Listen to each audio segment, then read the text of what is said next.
Today I wanted to talk about the new video called The Bizarre World of Birkins, released by Smokey Glow. I actually saw this video a while back when it first came out, and I really wanted to comment on it, but I had other videos going on at the same time. With the schedules that I have going on outside of YouTube, it was hard for me to make this video up until this point. I wanted to shorten it up a little bit and only put commentary into this video, so I'm just gonna include snippets and stick around until the very end to see the whole idea of the Birkin.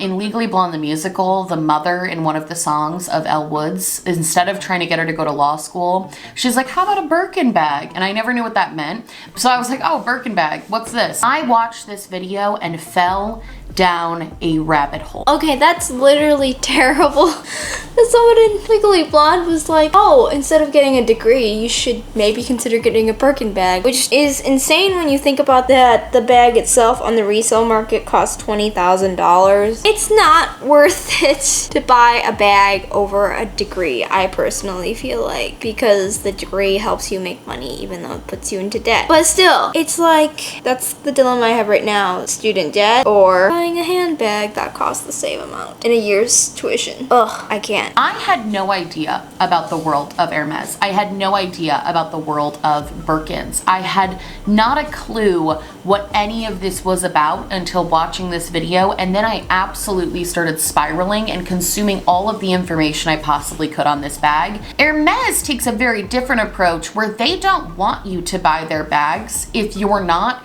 incredibly wealthy. I don't know if that's necessarily true, because even though it's difficult, middle-class people, a lot of middle-class people buy luxury, so theoretically you could save up and buy a Birkin or a Kelly quota bag because it's $10,000, and if you spend, let's say, $10,000 before that on items to get offered a $10,000 bag, and that's, let's say, $20,000, and for some people $20,000 is their deposit on a house. I think it's totally actually possible, not just the rich bougie people of the world. But I was thinking about that the other day too. It's like, okay, I don't have a house yet. If I ever got that kind of money, I would be so tempted to spend it on a Birkin or Kelly because it would take forever to save up that kind of money. But also at the same time, it's kind of like, I feel like you shouldn't buy a bag before you buy a house or use that money towards the down deposit or a car, because literally $20,000 if you're buying it from the resale market, which is double the retail price, it's like the price of some cheaper cars, like a Toyota. They don't want you to like save up and buy one of their bags. They don't want the average everyday person wearing their handbags or their clothing.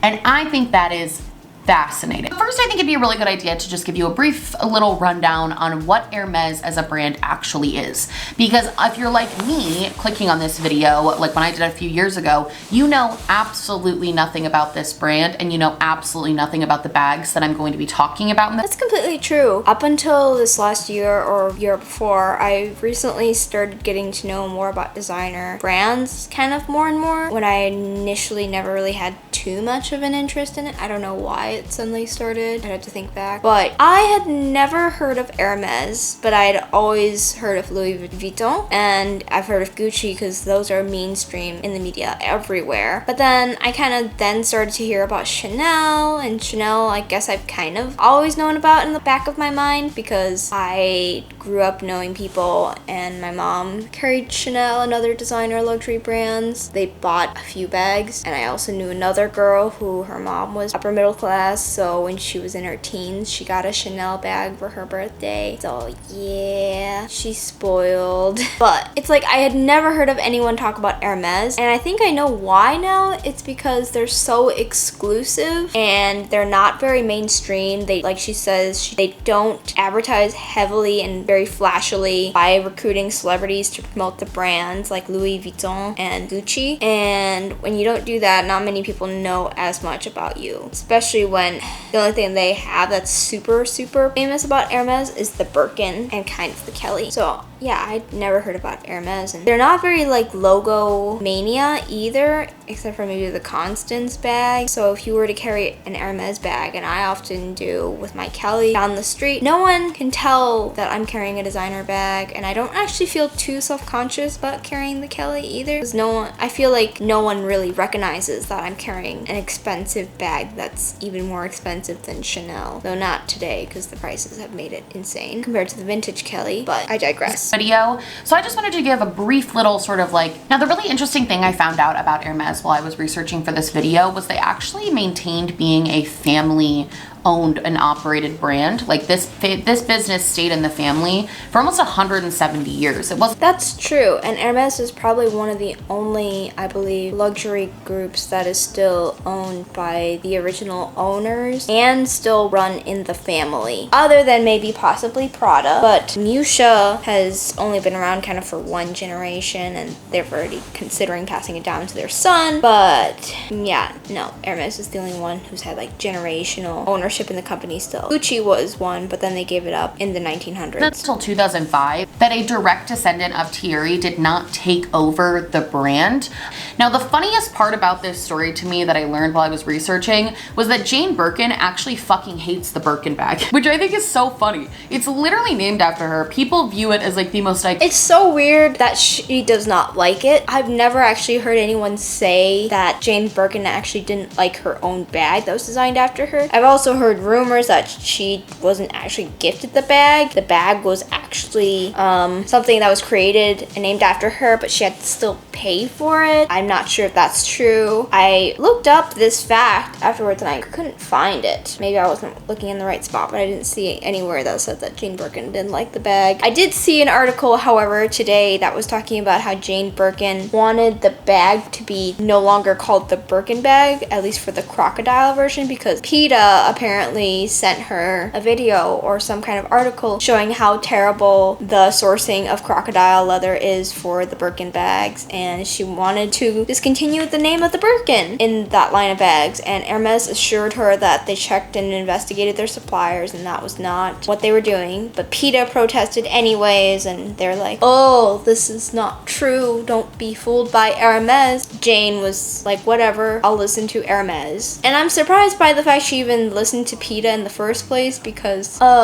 this is my personal opinion, but PETA is just terrible. I don't believe anything PETA says, really. So I would not take PETA as a credible source. I would do your own research. Is Jane Birkin. She also said something that was a drawback, but the Birkin bag was that she puts like half of her furniture or whatever into the bag, and the bag is so very, very heavy because it's so large. Well then, it would be easier then if you just made the bag smaller. If you carried like a smaller size bag, then you wouldn't fill it so much. Plus your stuff wouldn't roll around too much in a big empty hole. I also don't understand why she hasn't moved on from the Birkin bag if it hasn't really suited her. That's a question for her. But also, Hermes didn't actually create a whole new bag for Jane Birkin. They just adapted one of their current existing luggage bags, because they were selling luggage time, and renamed it the Birkin bag. They just basically modified it a little bit and made it the Birkin bag. It was originally the I don't remember what it was called, but it was the acronym HAC, and then they actually shortened it in height, and that became the Birkin bag. They did the same with the Kelly bag, except they kind of shrunk it down a little bit more, and they made it the Kelly bag when it was originally travel luggage in a bigger size, and I think it was a little bit more square. It was called the Sac à Dépêche. Iconic, incredible bag ever created. Like, luxury fashion lovers lust after it.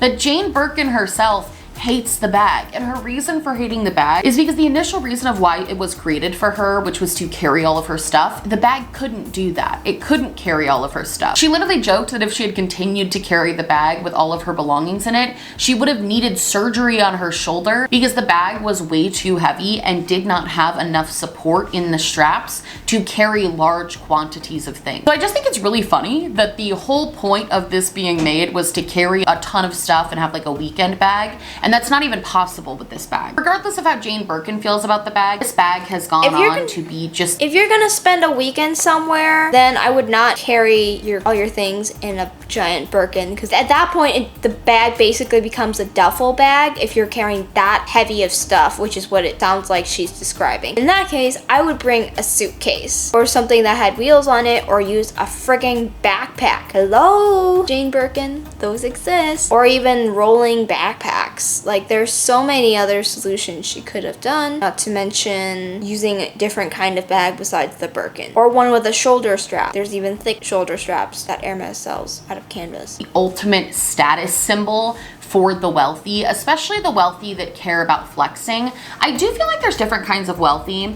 I don't love the phrase like, oh, you know, money talks, wealth whispers. I know a lot of very wealthy, I don't know them, I've seen them. There's a lot of actually legitimately very wealthy people who give a fuck about things like Birkins, and then there's people that's not. But wait, there's more, because in 2014, they did their final price increase for now, and they made the bag $11,000 to $12,000 depending on the size and type of leather that you get. $11,000 to $12,000 is how much these bags cost retail. So you're telling me that in 10 years from 2014, which is 2024, the bag will double again to 20K? Well, and Kelly's will probably as well? That makes it sound like I should start saving up for all the Kellys I'll need for the rest of my lifetime now, so that I won't have to pay $40,000 on the resale market now. 11,000. I'm sorry, that's how much my master's degree is costing me. I do want to make a note here that I tried really hard to find how much these bags cost retail. 11,000. I'm sorry, that's how much my master's degree is costing me. I do want to make a note here that I tried really hard to find how much these bags actually cost to make. If your degree costs you $11,000 to $12,000 a year, that's way too low. If it was a semester, I would believe it. But if that's all she spent on her master's degree, I don't believe that, because I spent money on a graduate degree before, and it's like at least double that for a year. And if it's multiple years, it's way more than that. Because I was really curious about the profit margins that they had here. While obviously all things adjust for inflation, except for the American federal minimum wage. While of course all things adjust for inflation, it would make sense for the bag to get like a little bit more expensive over the years. Prices of the products increased, the price to make the bag probably increased, but in just 30 years for the bag to go from $2,000 to $12,000, I was very confused by that. It's estimated that each Birkin costs about $800 to make. And I think what's really important to talk about— Oh, it's ridiculous. But I actually think I did look this up, and what she said is actually kind of similar to the actual price of how much it actually costs them to make a Birkin bag. And yeah, it does cost them about only $800 to make a $10,000 bag. Let that stew for a second. It costs less than 10% of what you pay, and less than 5% if you're buying it on the resale market, to make the bag that you just overpaid for. Talk about overpaying. Like, it blows my mind how overpriced it is, even though I do enjoy the bag itself and the designs from Hermes. Like my Kelly, if it cost $10,000, that would be, oh, so much money. In a way, like, you're paying for quality and artisanship and luxury up to a certain point, I feel like. But then after that, it's just on another level. Hermes is just another level with their luxury tax. It's like a double or triple luxury tax they're inflicting on you compared to like Louis or Chanel. I can't.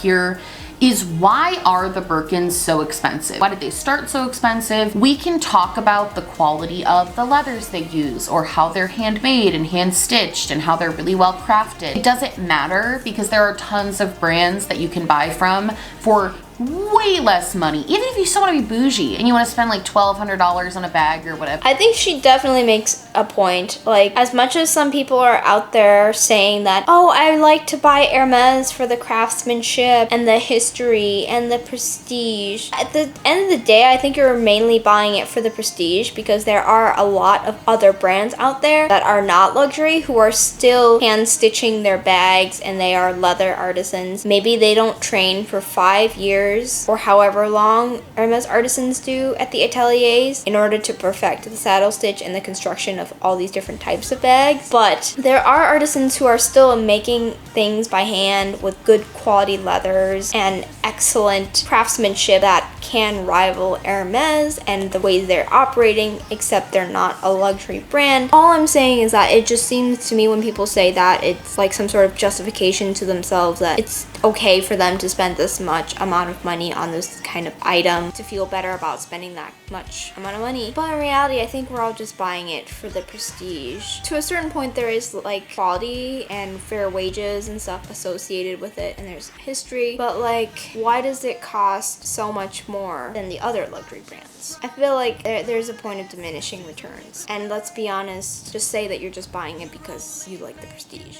and not because of the quality, because it's not only the quality here. Because there's other brands who offer effective prices for a few $100s that are the same quality and craftsmanship. Like, and you want like a really well-made bag for like $1,200, something like that. No amount of quality justifies a like $10,000 to $15,000 retail handbag. So the main reason that this bag is worth the money to so many people is purely because it's an Hermes bag. Like, that is the reason, that is the value. The value is in... That is definitely true for some people, because I don't think it's a coincidence that when you go on all of these closet tours and such, why some of these celebrities, the most bags they have of one specific kind is usually always the Birkin. It's not even the Kellys, it's always the Birkins. Like, I did a closet tour reaction video on Jamie Chua. I also did another one on Jeffree Star, and the one bag they have like hundreds or whatever of dozens of is always the Birkin. Not saying it's always the rule, but generally I see the Birkin bag being the one bag that repeat the most out of all the other bag designs. The classic flap doesn't come like close because it's not like top tier like Hermes, and so I think that's just synonymous because it's a status symbol. And yeah, people might like the bag to an extent, but what are the chances and the coincidences of all of these celebrities liking the Birkin bag more than they do the other bags? Because the Birkin bag is a basic tote design and it has a weird flap that goes over the handles, but other than that, it's not really that particularly special. So yeah, it doesn't even look that fancy either, because the Chanel classic flap actually looks by definition to be more of a fancier bag because of the quilting and the interwoven chain and the CC logo. Just my 2 cents. Having this bag. Now, Hermes is not going to come out and say that. They're not going to be like, you buy the bag because it has our name on it. So their reasoning for the price point is that, number one, the design of the bag having so many different pockets and compartments and other things like that. And a lot of people think that the best way to getting a Birkin is to pick a sales associate and stick with that person. And even though it might take you upwards of like 3 years to get a Birkin bag, if you stick with them and you stick with this sales associate and you buy everything through them and you're loyal to this one person, then they might be able to eventually source you a Birkin bag. The other theory that floats around is that if you spend upwards of $100,000 on other shit that isn't a Birkin bag, so if you go in and you... Okay, I don't think I believe in this. I think I'm gonna call that a little BS-y, because I don't know where she's getting this figure of $100,000 in order to get offered a bag. I kind of agreed with the first one, the first reason she mentioned, and not the second reason. Starts to sound like she's saying the same thing but in a different way. She didn't mention that there's an obligation to pre-spend, like let's say a 1-to-1 ratio, if not more, in order to get offered a bag. And 3 years is on the longer end of the spectrum in terms of how long you're waiting to get a bag, from what I know, because I've seen a lot more people get their bags offered within like 2 years or within a year possibly, because 3 years just seems super long. Is anyone even really willing to wait 3 years with a sales associate to get that bag? I'd rather, honestly, at that rate, I'd rather just save up $20K and just for sure get the bag through a reseller, having to go through this tippy-toe way of getting a bag. But I think 100K is a little bit of a BS thing she's saying, because I don't think you need to spend $100,000 in order to get offered a bag. It's usually a 1-to-1 or 2 or 3 ratio if you're going for one of the more sought-after sizes and styles. But she could be talking about exotics here.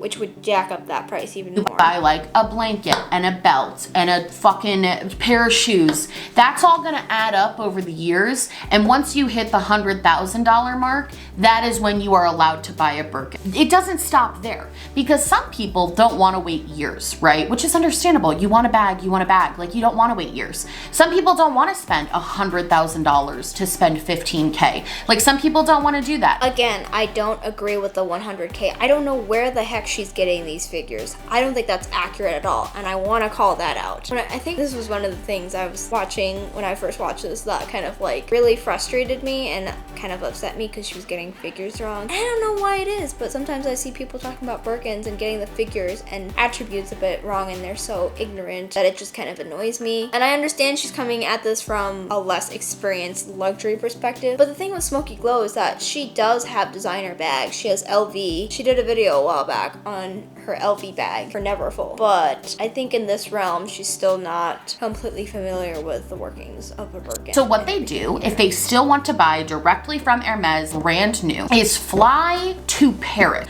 I watched a video of a girl who flew to Paris. She didn't even walk into the store because she couldn't get an appointment to buy a Birkin. Okay, I actually kind of agree with her a little bit here in that it's ridiculous to fly to Paris just so you can score a Birkin. If it's that difficult and you're willing to spend the money on a round trip flight to Paris, you know, and waste your time and your money, maybe it would just be better to just, I'm sorry to say, or save up and buy the bag from a reseller. But I understand it's still like several grand more in case you do that. But then if you only flew to Paris in order to get a Birkin or a Kelly and you don't end up with one, then well, you would have just one, wasted your time and not gotten anything that you originally came there for, and you also would have wasted money. You would have wasted both things, and the chances are so slim because it's a lottery system that you have to apply for in order to get in via appointment. And so I would just suggest that if you were to go to Paris, a bonus to the trip would be possibly going to their Hermes store and getting a Birkin or a Kelly by applying every single day and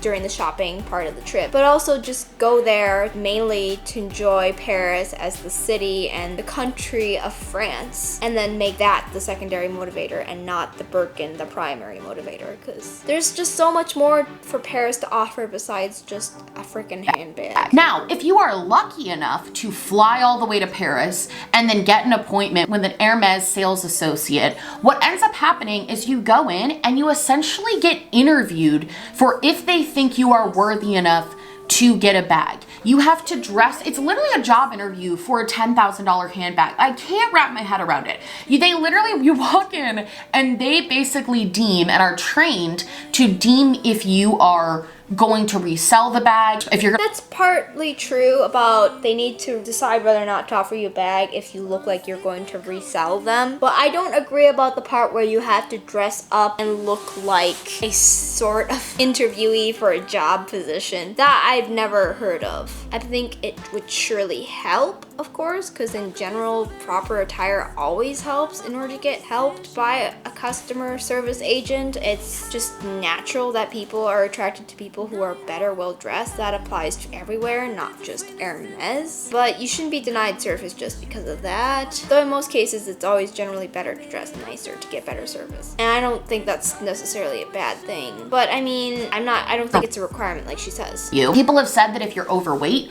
you don't have a chance of getting a bag. If you are anything but white, you don't have a really good chance of getting a bag. People have said if you don't wear designer clothes to your interview, you're not gonna get a bag. There's all of this sort of prejudice that happens at the Hermes Paris store that involves like you getting a bag or not getting a bag. So then if you... I don't agree with her prejudice, and I also would like to see where she's getting these sources that are saying this, because I've seen YouTubers who are both Asian, black, and white get Birkin bags, and a lot of the luxury YouTubers are Asian ladies, and they have Birkin bags. Mel in Melbourne, which she referenced, is Asian. She has a lot of Birkins. Kat L has Birkins as well, and Isabel Style, I believe, she's got a Birkin too. So clearly there's not really racial prejudice there. I also saw a video a while ago of a black girl, two black girls actually, who got a Birkin and a Kelly. So yeah, I don't think there's racial prejudice, and I'd be curious to see where she's getting this. Maybe I'm wrong, but not that I've seen any racial prejudice. Most other luxury bags you buy, unless it's something really limited edition,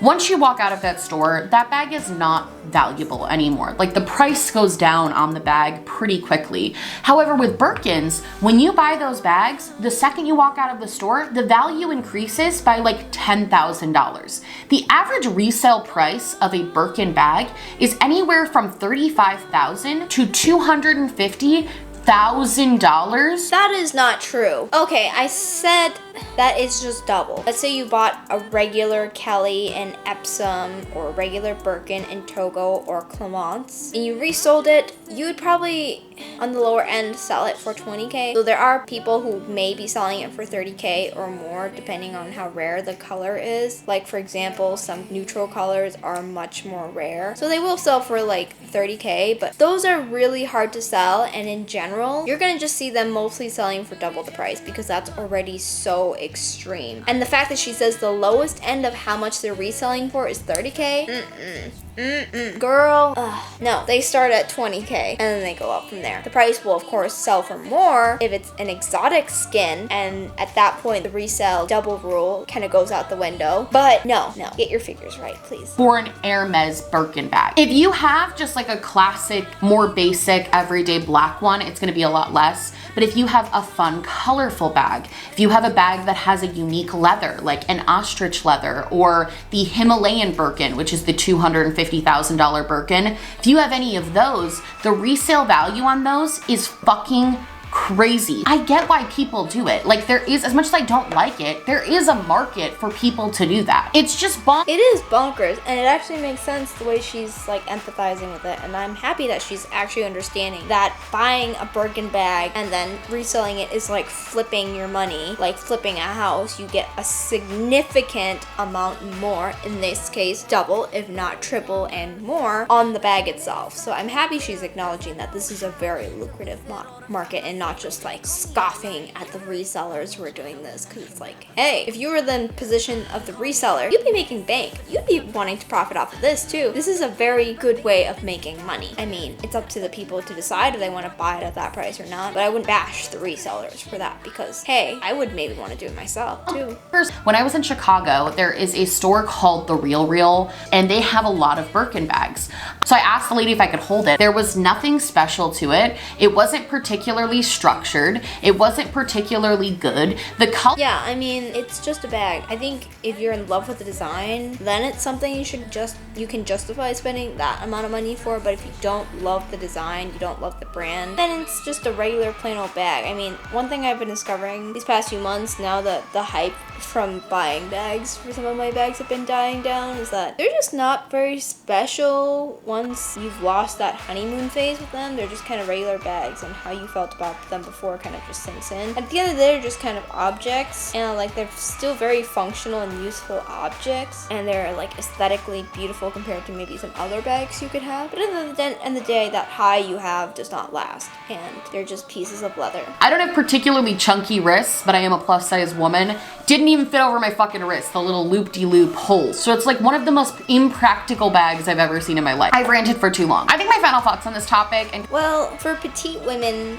if you're carrying the size 25, it will fit over your wrist. She looks like she's a bigger girl than a more petite girl, so I think if she was trying to hold on to a size 25, that might be why it didn't fit over her wrist, though a size 30 probably should have, if not at least a 35. And this is fucked up, but it's true. I think that really, really rich people like the fact that this is a bag that most people cannot afford and will never be able to afford. I think that I really disagree with that statement right there, because she's literally making it sound like rich people are super pretentious and that they want to feel superior than everyone else because they do that. That's not true. One thing I've discovered since I started joining this sort of designer and fashion community who are interested in high street brands is that it's actually more common than I thought for people to love high street brands and designers and buy from them, because at Nordstrom I actually see a lot of people carrying YSL, Gucci, Chanel, and a little bit of Dior. Never really seen Hermes very much. much because it's that much more exclusive. I've also recognized there's different kinds of people too who buy it. It's not just the snobby mean girls that she's like kind of envisioning would buy it just to flex. Although I'm pretty sure there are some people who do fit that stereotype and are that kind of person. And Kat L mentions this as well. Some people buy designer items just so they can feel good for themselves and not necessarily for the goodness of others. It's like when a woman wears a dress, she's not asking to have men look at her and she's doing it for a man to look at her. Sometimes a woman wears a dress or some other clothing items so she can feel good about how she looks, and that's how it is for me personally. I wear clothes for myself and to feel good about myself and how good I'm wearing. I don't wear it just to show off to others. That's the same thing with designer items. You buy them sometimes for some people, it's to feel good for yourself. It's not so you can flex and show off how much better you are. And that's what she makes it sound like, which is a very superficial and elementary level way of thinking that really shows that she is not very familiar with the thinking of some of the people in this community who afford designer brands and fashion, because this is just a very superficial, stereotypical view that she has of it. And I understand, because up until the last year or so, I used to think people like that are too. And sometimes I'm still in that mindset when I see people walking down the street in all logo, but I have to like kind of pull back sometimes and remind myself that, you know, maybe they're not actually that wealthy and rich and pretentious. Maybe they just are doing it for themselves, or they're just middle class and they're saving up to buy these items, because the majority of people are, believe it or not, middle class. And so even though there is a bigger portion of people who are upper class buying this, there is still a significant amount of middle class people who are saving up and buying luxury. It's not the end of the story from what you see. You don't know that person's personal situation. You also don't know if they went into debt in order to accrue this or they had family money. You can't tell that just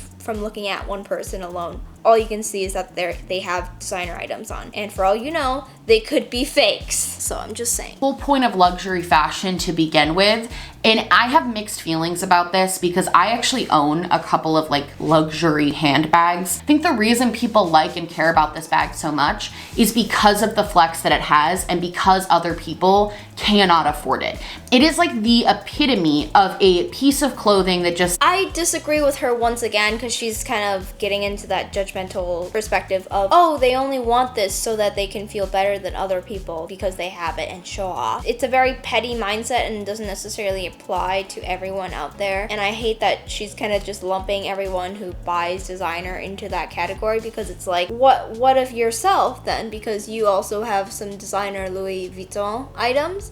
So you're saying that you're only buying Louis Vuitton in order to feel better than all those other people who have regular leather bags that aren't designer, like Kate Spade, Coach, or Michael Kors? Like, no. That's not the reason. And so the Hermes buyers of the world are doing the same thing. So what makes you think that you spending $1,000 on a handbag is any better than spending $15,000 on a handbag? They're both effing expensive bags. One just happens to be extremely expensive. The other is still expensive, but much more mildly so. And it comes into perspective too, because in third world countries, a $200 handbag from Kate Spade or anything under $500 in that range is still expensive for some people who can only afford, let's say, like a $20 handbag. I'm just saying it's all a matter of perspective, and the way she's coming off does not make any sense when she herself owns some handbags. And maybe that's kind of the mixed feelings she had, but she's coming off as if she's better by buying a cheaper luxury bag versus an extremely expensive one, when they're kind of on a similar playing field relative to perspective. It's like, I am wealthier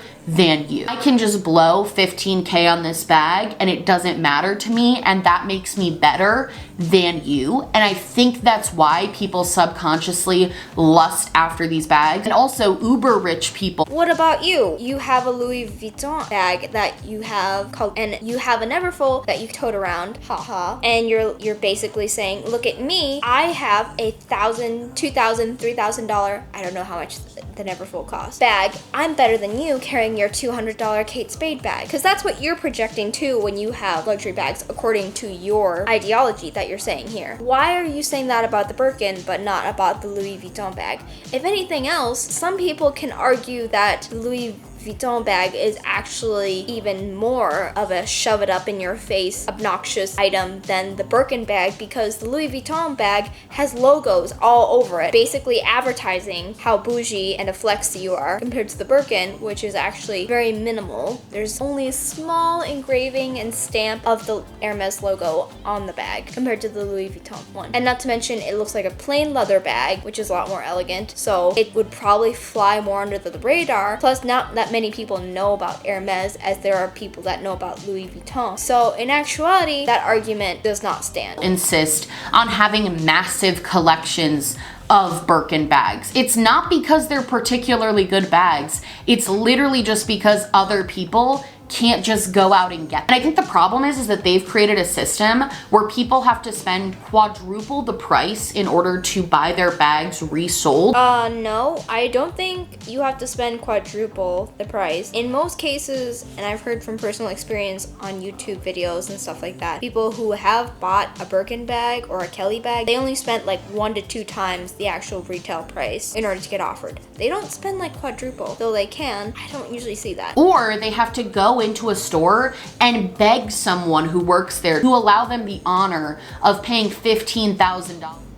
Alright, so that was me addressing the opinions and stuff that Smokey Glow was talking about the Birkin. And I actually found myself going over again this second time, reacting to it, agreeing with, I think, more points than I thought in her video, but there were definitely some points in her video that I definitely disagreed with. And I think some part of it was because she's not as knowledgeable about luxury as some more people who are more invested in Hermes are. So she was certainly kind of lacking in that area of expertise. And just because you own luxury items, like for example she had Louis Vuitton bags, doesn't necessarily mean that you're going to be knowledgeable in other brands and other aspects of it. And so I can kind of understand why she wasn't so accurate in those areas, but at the same point, some of the opinions that she had about people just flexing and buying luxury handbags just to flex, and that the Birkin is absolutely ludicrous in comparison to other bags, is, yeah, they are really expensive, but the same is true if you buy any luxury bag. You're buying it because of the branding. So, you know, if it doesn't cater to your taste, then okay, yeah, sure. But I think in my 2 cents that it's not that different. I do agree with the sentiment that she said that Birkin bags are a little bit about the status, because they are kind of just a plain bag and there's not really much to them, but everyone spends their money differently, so whatever. If you liked this video, please go down, like, and subscribe. Follow me on Instagram here. And if you love chore, style, and analysis, aka CSA, then please go down and like and subscribe and turn on the bell to get your weekly notifications of a CSA PSA. Hopefully this video was very informative for you. I tried to cut it down a little bit. Check out my next video,